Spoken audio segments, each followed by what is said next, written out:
Which interview technique is better, S.T.A.R or C.A.R? The S.T.A.R method is better. I don't care what any of those blogs, YouTubers, or career coaches say, the S.T.A.R method is way better than the C.A.R method. And I tested this with seasoned interviewers. What I did is I had them ask me multiple different interview questions and I gave the same responses, but I structured the answers differently using either S.T.A.R or C.A.R. Turns out all the interviewers preferred my answers that were structured around the S.T.A.R technique. So if you want to ace your next interview and get that next job, you should be using the S.T.A.R interview technique, not the C.A.R method. And you're probably thinking, aren't both of these supposed to be the same and equal? The answer is no, and I'll explain why.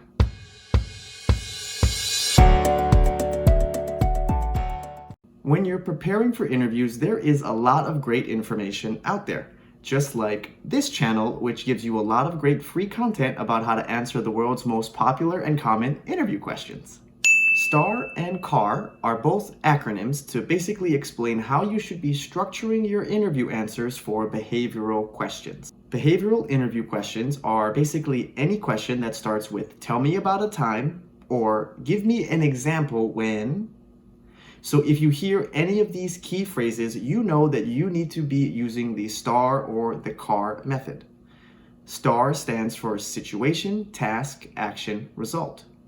C.A.R stands for context, action, result.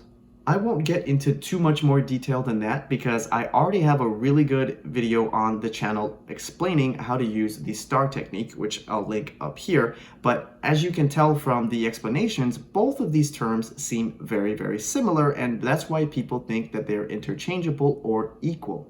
And since C.A.R is shorter than S.T.A.R by like one letter, everyone assumes that they should just use C.A.R because 3 letters is easier to remember than 4. So at the beginning of this video, I said that the S.T.A.R technique is far better than the C.A.R technique. But why is that? Well, that's because it gives you better guidance or instructions that you can follow. The situation and the task basically explain what the context should be.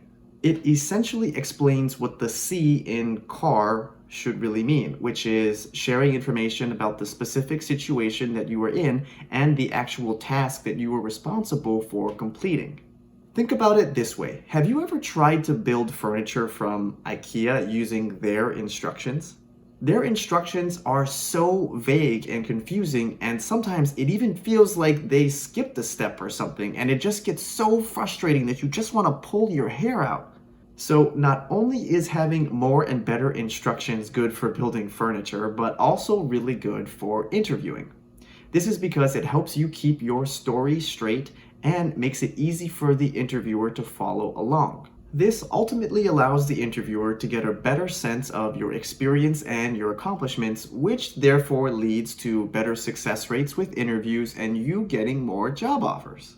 Alright, so hopefully you found this quick video to be helpful and informative. If you learned something new today, please click that like button down below and subscribe for more great free content. This doesn't cost you anything and it really does help out my channel, so thank you so much in advance. Appreciate you all for coming and watching, and we'll see you in the next video.